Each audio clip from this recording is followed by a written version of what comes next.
Hey, what's up, y'all? My name is Tom Mizzle. You watch up at channel Mizzle 14, and I'm here doing the review of Married to Medicine LA Season 1, Episode 3. Alright, let's just jump right into it. Now, we start off, it continued from last week, where Dr. Monty just called Jasmine House a drug dealer house. And like I said in my last review, that house was freaking huge. It was a big house. They got like 4 Bentleys, because they mentioned that in this episode. She got 4 Bentleys, a huge ass house. It was hardly any furniture in it. So it looked like a drug dealer house. So we coming to find out who is Jasmine's husband and what do he do. They revealed that he owns several. He owns a medical group. Now that could explain why he has that house, but I don't know, because Dr. Monty said she owns a medical group too, but she's not balling and living in a house like these people, Jasmine and her husband is living. Jasmine says she lives in Baldwin Hills, California. Baldwin Hills or Beverly Hills, one of those two. She live in one of those hills, California, those rich area, and Dr. Monty said, I own my own medical group too, and I ain't making that money like balling like that. So I was like, I don't know. We need to see who Jasmine's husband is and what he really do. Because if he owns a medical group, that explains why. But if he owns several and does others, that could be a reason why he got that house like that. And I don't know what Jasmine does, because she just said she a doctor's wife. She didn't even say what she doing. But to own that house like that, it could be something. But I don't know. I would go that far as say there's a drug dealer house, but that's not their money thing. And yes, with the house, and then they got 4 Bentleys. I said, why the hell you need that man Bentleys in a? I don't understand. I don't know. All that damn cars and that, and it just looked like back in the days where people that rich lifestyle drug dealers used to live in it. But that's a Dr. Monty approach. So you know Shanique going to tell Jasmine that, and I'll explain that later. So we get Dr. Brittany. She had another patient. She's an anesthesiologist, and this is another one. I think she was a patient, a cancer survivor, and she had to go to surgery, so she wanted to look beautiful again. So she had a patient. That was nice. Now this was her and Mac. So remember last week she had to sit down with Mac, and Mac is going back to Florida with the kids because they start in school again.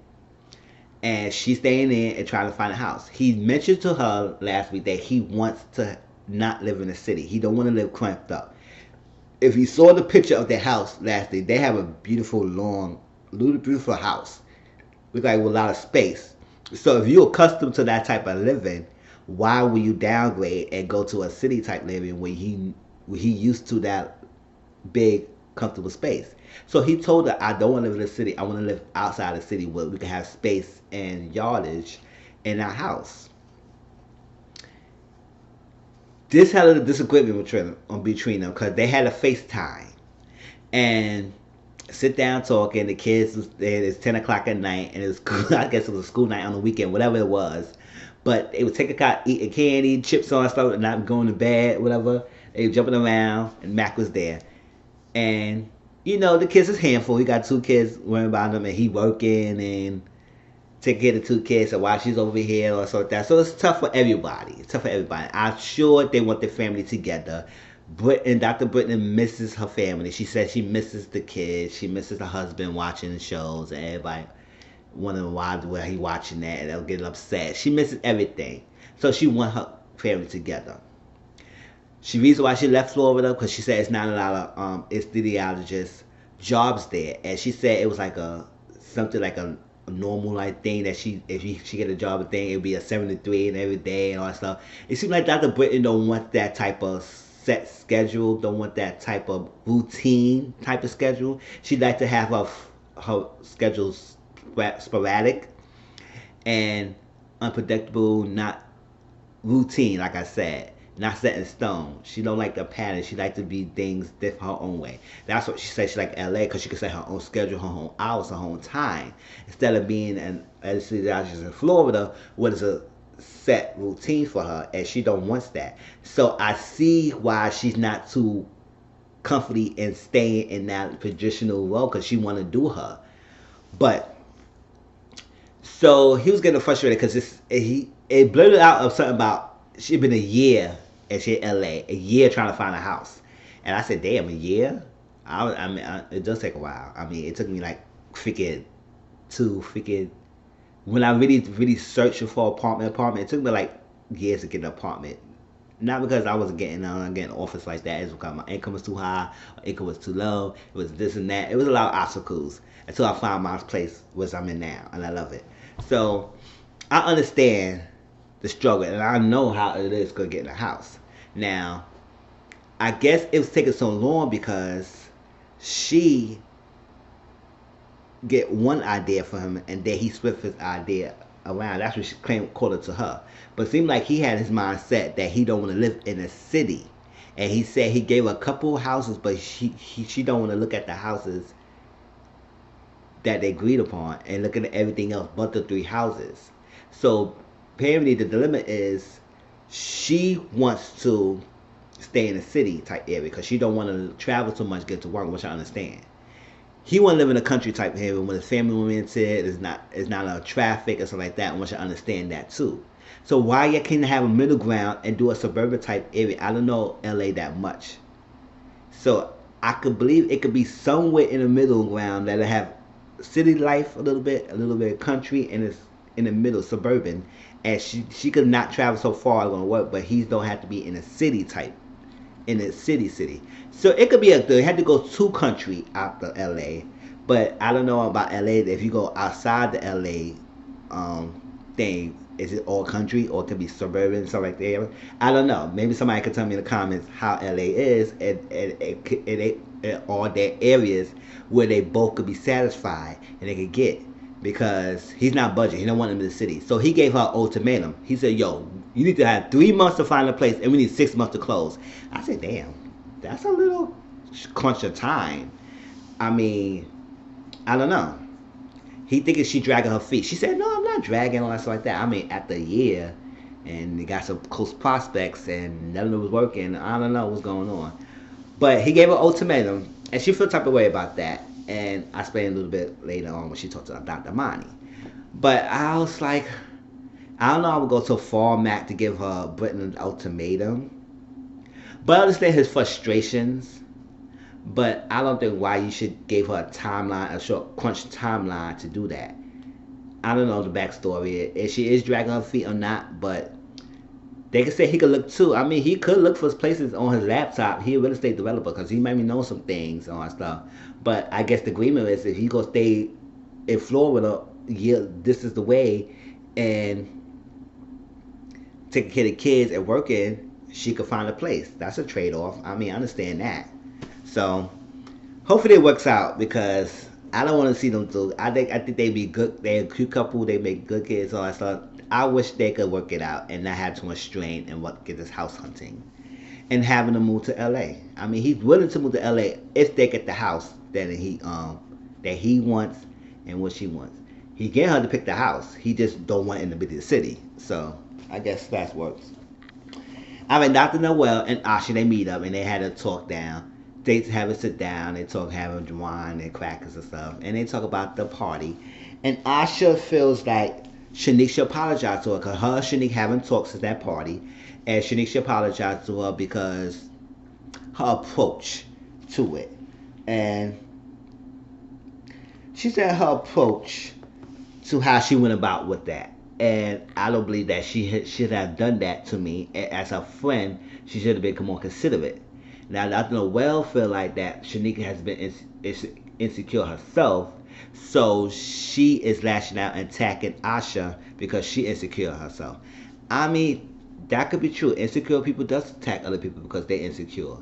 Now, I don't know what degree that Shanika is insecure.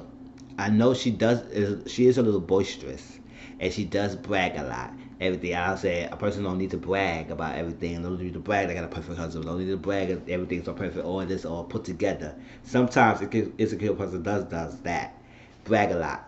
So, I mean, I'm not for disliking Shanique, but at the same time, I'm not on board on Shanique because it's like, okay, all right, Shanique, calm down a little bit. We understand. We got it. So, Noelle feel like Shanique is insecure herself, so she attacking Asha. We'll see about that. So Shanique had a little conversation with her kids, and they sit down. They was making food together, making dinner together, dumplings and stuff. And I said that was nice. And she asked her daughter, what's her daughter name? Kayla. Yeah, she asked her daughter Kayla about her school, about school friends and everything. And she didn't even have see her friends that much in the summertime. And she talked about some of her friends don't really care for her and don't like her like this. And they talk about bullying and Shanique was telling us that you know how to be yourself, be unique in you are. You know about yourself. Don't fall into it. Don't even listen to it. And don't feed into these people negativity because somebody else going to say something about you. You unique yourself and be you. And whenever you have a problem, don't take the approach where you got to put hands. Say what you got to say. Talk to the teacher. Talk to me, and we work it out. So mainly more peaceful, non-violent approach. Now, when her husband Robin came in, that's a different story. They ran to the father, and you could tell they loved the father. Came back, and she asked him, we were talking about kid, about school, about bullying and stuff like that. The father said, listen, when I was young, I was short on my life. So when I got to college, I figured flip them in their head and threw them in the floor. I was like, what the hell? I was like, he said he just threw knock somebody in the head in the floor. I said, you just body rocked them, you just body dropped them in the floor like that, a concrete. He said, yes, I damn did. The kids was like, what? So you just drop him on his hand on the floor? He said, yeah, I did. I did that. And Shanique said, you don't tell the kids that. I said, hey, Robert got the violent approach. Shanique, you got the non-violent approach. What you gonna do? So it's like two complete opposite. Like Malcolm X and Dr. Martin Luther King, peaceful versus non-peaceful kind of approach, violent versus non-violent approach. Two different stories. But Robert was dead serious. He said, listen, he didn't mess with me anymore. I mean, sometimes you can take some buddies don't listen to you or don't care about you unless you put their hands on and put them in their place. I mean, some people like that. They respect you if you fight them, but other people, you gotta be smart. So it's no cookie cutter way how to handle a bully. I wish the system and school system has a better system to handle bullying, and people accept the differences and stuff like that. And it starts from home, but it takes a community to work on this issue. But it was a nice little take. But Rob was funny. He said he was dead serious. He said, "Oh, I dropped that guy in his head." I was like, "Oh shit!" The son said, "What? You did that?" And I said, "Oh," and they started kissing. They said, "Oh, y'all disgusting." And you know how kids are. So that was a nice little scene. And then we get another scene with Dr. Noel and her daughter. Did I get her daughter name? Oh, what's her daughter name? Let's see. Excited. I forgot her daughter's name, but her daughter's starting middle school, 6th grade. It's just different aspect and different stage of her life. She going for elementary school, where it's mostly catered to the teacher and the kids and like that. Now middle school is more independent, more for herself, starting an independency, starting an approach of being with one teacher, then getting different multiple teachers, but you still in a group with a class, but you have different teachers, so you gotta start learning, be on your own, and take responsibility of your homework and stuff like that. But at the same time, it's a bigger platform because it's bullying, it's more social pressure, peer pressure, and stuff like that in middle school, finding yourself, identity, and also it's a different institution dynamic. She was a public school when it's predominantly black, mostly black. Diversity was not an issue. She wasn't always a diverse school. And now she's going to school where there's not mad black people in her school. And it also from public to private. So it's a different thing. From public school to a private school. And then from more diverse school into less diversity. So she feels that even though her daughter is very fearless, even though her daughter speaks her mind, opinion is all energy, all that stuff like that, she still gonna feel the pressure of not having people who look like her in her school. And she gonna bring that. And it's showing in the clips, the trailers, that she gonna be battling that a lot of kids in her school is over like that. She might be picked on because she's not white, or she's not the norm majority of the people in that school.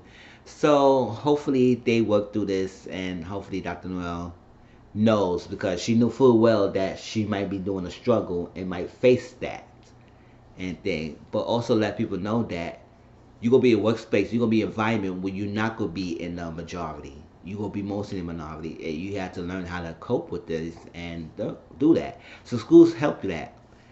I went from school. My high school was predominantly black, Latino people, and I went to a college was predominantly white, and I had no problem with it because I was learned to maybe communicate with people, and I enjoyed my college years. I still have my group of people I hang out with, but I still met some cool people in college and connect and everything in school, and I enjoyed it. I loved it. So it's all about the person, the preference of the person, their maturity, and their comfortability of handling the norm or not being in the majority. So that was nice. And she was getting uniforms to school, so that was good. Um, Asha did a little thing with Greg Miles, who's a co-producer of Days of Our Lives, one of those daytime soap network that's still running. I mean, I remember I used to watch the daytime Days of Our Lives, and I stopped watching soap for a while, like Passion, Days of Our Lives, All My Children. I used to watch those soaps for a while, and I had to stop because they would drag the storyline for so long, so long. I would stop like a couple of months and go back, and I still know what's going on because the storyline is slowly dragging. But it's a daytime thing. It's working, it's going and going, going, going to build a thing. And some of the people I was watching still there. So I was like, okay, that's good. My mom watches soap a lot now, but she still loves her soaps. But I don't watch it anymore. But she was auditioning for Days of Live for like a role, whatever role it was, and they did a little private. They did some soft reading.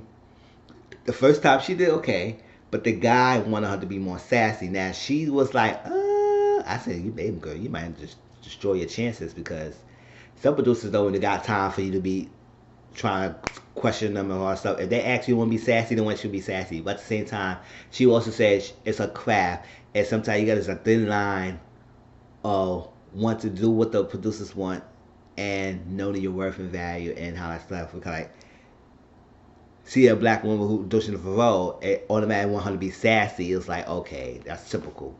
But she did it, and he said, okay, excellent. He went from great for last time to excellent. He said we'll get in touch with her. So hopefully she get the gig or not. She not, but she said she has a career, but she wants more. She did things, so that's like that. Some roles, commercials and stuff, but she want more. She want Bill Brenner. And I could have sworn I saw her in Star, and I want to know that was probably Asha. I don't know. I gotta check if she was in Star, but I could have sworn that looked like her in that role as Gigi, one of the Gigi's aunts. So that was that. All right. During the time, I remember Imani was gonna have an event. She mentioned this when she had a dinner with Britton and Shanique. It's gonna be a truth, trust, and transparency event where we get the ladies together, air our differences, air all our issues and problems with each other, and we'll build and reconnect as a sisterhood because we haven't been really friendly. It's only been the third episode. I mean, how many y'all had falling out? It wasn't too much falling out, but I guess it's like kind of tension between the group. During the midst of it, everybody was getting ready to get there. Dr. Monty and Dr. Britton was there first. They checked out the venue. They had a nice little room and every area. Drinks were being prepared for the food on the table. Food, and they was had a bath outside patio that had all this huge space. So I was like, oh, that was nice. During the ride there, Shanique and Jasmine had a talk. Shanique told Jasmine what Dr. Monty said, and Jasmine was so upset. She was like, oh my gosh, why she did this? She wanted to curse. She couldn't curse. She was like, I said, go ahead, curse. All that stuff. But maybe it's not her nature because you can tell when somebody could curse and they don't care about it. You can tell somebody don't usually curse because she said, I don't want to curse so bad and this and that. that? I said, girl, you was not trying to curse. But you was upset. She was angry. So she gonna have a bone to pick with Imani because she feel like Imani is fake on that stuff and trying to talk about my back. Say like that. You don't want me going on in that household. You don't know what we're doing. Man, just because you're not living and working doing this doesn't mean I can't live here. And that's what she mentioned. She lived in Baldwin or Beverly Hills, California. So I'm gonna tell me what area she lived in. And I said, okay, that was nice. Los Angeles. And I said, okay, Jasmine. But we will still need to know. Because we need to know, girl. Tell more about your story. But she did say she got she planning for her son's birthday. He gonna be 1 year old soon. And there's a beautiful, gorgeous little son. So I said, okay, good. So they on the ride there. So Jasmine's in her feelings. So then Asha came, then Noel came, and then Shanique and Jasmine came later on. So they got there when Shanique and Jasmine came, sit down, talk about it. Shanique and Jasmine came, they got their food and stuff like that. Dr. Monty said, let me go over there. She hugged Shanique, and if she tried to hug Jasmine said, She said, you don't want to give me a hug? She said, no, because I heard some things about you, what you did, and don't go address it later on. She said, I'm not feeling the vibe. I said, oh, okay. Dr. Monty said, bitch, please. He said Dr. Monty looked like she wanted to snatch that bitch boy. Like she wanted to F her up. But Dr. Monty kept it cool. She went to the back. All right, so we got on the table. And Jasmine said, you know what? I can't be fake and phony. You was talking about sisterhood and stuff, but 2 days ago you was talking about me and all talking about my house. And Jasmine said, hold up. All right, we're going to talk about that. But we're going to do that later. We're going to talk about it. And then this is how Shanique came up. And Shanique was about to go this or that, go rally, all that stuff about that. But, about Asha. But Jasmine said, hold up, we're going to stop. And Dr. Brittany said, what is she doing all this? It's like, come on. Like, what's up? So, Dr. Molly said, listen, we got a lot of utensils on this table. I don't want to have this conversation at the table where everybody go get heat and stuff. Let's go over there to the couch. I said, yes. Separate the glasses or the knives, y'all. We don't know why we could make it a shank and all that stuff like that. Like Dr. Mariah did last year. She created a shank and thought she didn't think it accidentally, like purposely broke the glass. I was like, oh, listen, all right. So they said a thing. Remember last week, Shanique mentioned to Dr. Britton and Dr. Monty that she told Asha that the ex was going to be there. Lo and behold, and I said in my last video, I think Shanique was lying. Because I was like, if she was lying, I said Shanique may be lying because ain't no other way she would have known and still had that reaction that she had if she was told that she was going to be there. Because I was confused. I said, if Asha was known, what the hell that geriatrics that Asha was showing last week? Because I was like, it don't make any sense if she knew. Lo and behold, Asha confirmed it. And I was like, really? So I was like, Shanique brought it up. She was like, Asha said something. She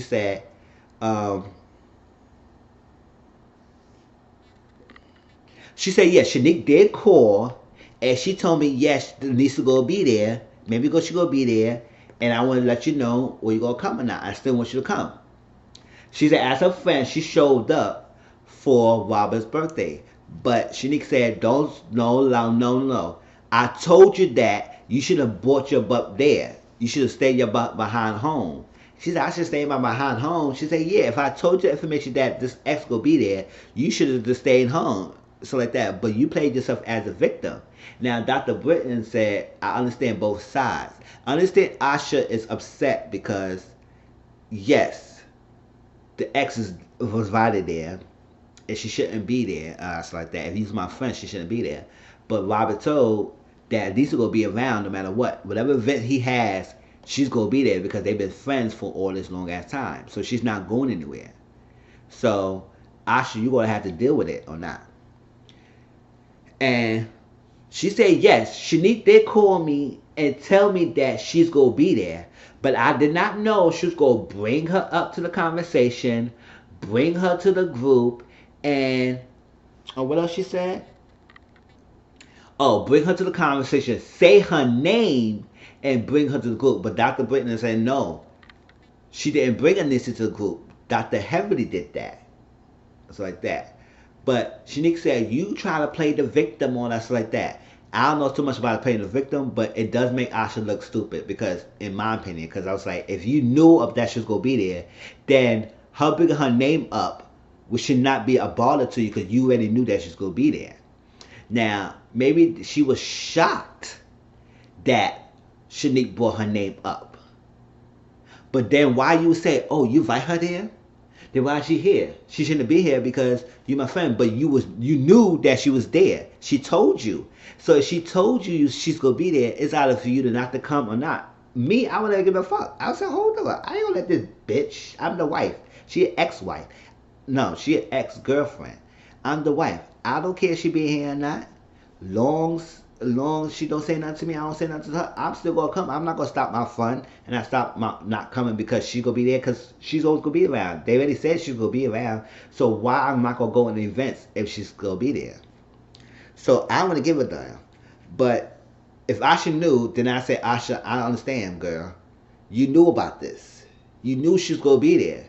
So what was that performance you had when you were so upset about it? And she said she was upset because Shanique brought her name up. And she was going to bring her over and bring the conversation. So this Noelle said, you a great deflector. Because no other woman should have been more important and be there but you. And I was like, I kind of understand Noelle is particular for Asha. But I don't think the issue is that Robin had Anissa there because I don't think Shanique is that pressed that she's there because she's family friends, so she's not threatened by Anissa. Now, she did say that Anissa is here, Asha X, Larry X, but we don't know how Asha would feel about it. But since Asha knew about it and she got the call, then she shouldn't have been that surprised. Oh, she's like, oh, you invite her here? So I was like, why you would ask her that and she would have told you that she was coming. So I don't know. That part got me upset. Not upset, but that part got to me. I was like, okay. But then she mentioned something, and I want to end this new. She mentioned something that 6 years ago, Dr. Anissa and Larry was together. Or whatever, and was together. Asha didn't say nothing about that because it happened around 6 years ago. But she did say, but she said that 6 years ago he proposed to Dr. Nisa. So that was a revelation. I was like, we don't know what's the degree of the X. We all know it was an X. Now she said 4 years ago it was going back and forth with Nisa and Asha.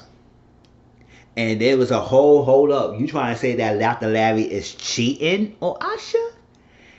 Then, if that's the truth, that would explain that scene at the party. If that's the truth. If Asha knows there's some overlap or something going on between Larry and this ex that he's not showing. Or that he's not saying anything. Or she knows or she has an intuition that he's doing something. That would explain her reaction at the party, even though she was told that she was gonna be there. If that's the case, but if it's not the case, Shanique, I don't think you should put it out there that her husband cheating.